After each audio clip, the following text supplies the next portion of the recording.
നിയമാനുസൃതം തെരഞ്ഞെടുക്കപ്പെട്ട ഒരു ജനപ്രതിനിധി അദ്ദേഹത്തിന്റെ അവകാശത്തിന്റെ ഭാഗമായി തൃശ്ശൂരിൽ ജനങ്ങൾക്ക് വേണ്ടി തുറന്നു കൊടുത്തിട്ടുള്ള അദ്ദേഹത്തിന്റെ ക്യാമ്പ് ഓഫീസിനാണ് നിങ്ങൾ കരിയോല ഒഴിച്ചിരിക്കുന്നത്. അതങ്ങനെ എളുപ്പത്തിൽ കോംപ്രമൈസ് ചെയ്യാൻ കഴിയുന്ന ഒരു വിഷയമല്ല, തള്ളിക്കളയാൻ കഴിയുന്ന ഒരു വിഷയമല്ല. സുരേഷ് ഗോപിയുടെ ക്യാമ്പ് ഓഫീസിന് നേരെ നടന്ന അതിക്രമത്തിൽ പങ്കാളികളായിട്ടുള്ള ആളുകളെ നിയമത്തിന് മുമ്പിൽ കൊണ്ടുവരാൻ ആഭ്യന്തര വകുപ്പ് കൈകാര്യം ചെയ്യുന്ന മുഖ്യമന്ത്രി തയ്യാറാവണം. ശക്തമായ പോലീസ് നടപടി ആവശ്യമുണ്ട്. എല്ലാ മാധ്യമങ്ങളുടെ കയ്യിലും അതിന്റെ വിഷ്വൽസ് ഉണ്ട്. ഏതെങ്കിലും ഒരു ഊച്ചാളി സഖാവ് കമ്മി അല്ല അത് ചെയ്തിരിക്കുന്നത്, ഉന്നതനായ ഒരു CPM നേതാവാണ്.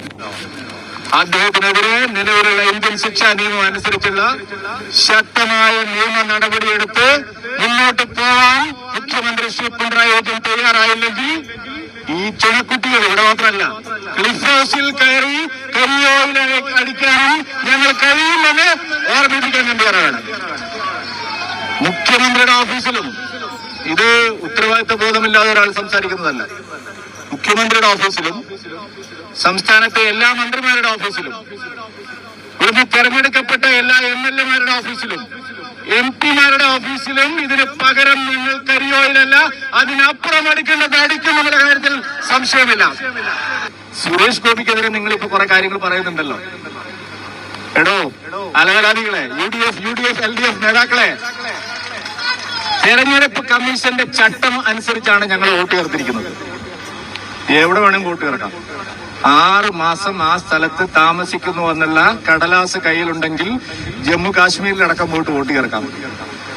വടക്കാഞ്ചേരിയിലെ ഒരാള് തൃശ്ശൂരിൽ വന്ന് വോട്ട് ചേർത്ത് എന്തോ മഹാ അപരാധമായിട്ടാണ് ഇവിടെ പറയുന്നത്. എന്താ ചേർക്കാൻ പറ്റില്ലേ? എടാ ഇനിയും ചേർക്കും. നിങ്ങള് വോട്ട് ചേർത്തത് നിയമാനുസൃതമാണ്. സുരേഷ് ഗോപി ചേർത്തതും അദ്ദേഹത്തിന്റെ സഹോദരൻ ചേർത്തതും ഉണ്ണികൃഷ്ണൻ മാഷ് ചേർത്തതും അദ്ദേഹത്തിന്റെ ഡ്രൈവർ ചേർത്തതും ഒരു 500-600 വോട്ട് ചേർത്തിട്ടുണ്ടാവും. അത് തെരഞ്ഞെടുപ്പ് കാലത്ത് ഒരു കൊല്ലം മുമ്പ് ഇവിടെ വന്ന് പ്രവർത്തിക്കുന്നവരാണ്. ഇനിയും ചേർക്കും. വലിയൊരാളുണ്ട്, എവിടെ പോയാലും പൊട്ടിക്കാൻ പോകുന്ന ഒരാള് ഇല്ലേ? ഈ സുരേഷ് ഗോപിയെ തോപ്പിക്കാനായിട്ട് വന്ന ആളാ കിങ്ങിണിക്കുട്ടൻ.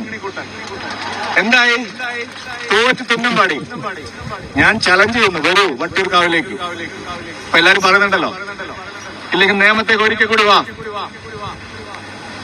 ശ്രീ സുനിൽകുമാറിനോട് ഞാൻ പറയുന്നു, വാ. ലോക്സഭ തോറ്റല്ലോ, മത്സരിക്കും തൃശ്ശൂരിൽ. 7 മാസം കഴിഞ്ഞ നിയമസഭാ തെരഞ്ഞെടുപ്പ് ഞാൻ ചലഞ്ച് ചെയ്യുന്നു ഞങ്ങള്. പക്ഷെ സുനിൽകുമാർ, നിങ്ങളെ വേറെ ധൈര്യമായിട്ട് ഈ തൃശ്ശൂർ നഗരത്തിൽ നിയമസഭാ സീറ്റിലേക്ക് ഞാൻ VS സുനിൽകുമാറിനെ, CPIയുടെ ഏറ്റവും തലമുതിർന്ന നേതാവിനെ ഇവിടെ മത്സരിക്കാൻ ക്ഷണിക്കുകയാണ്.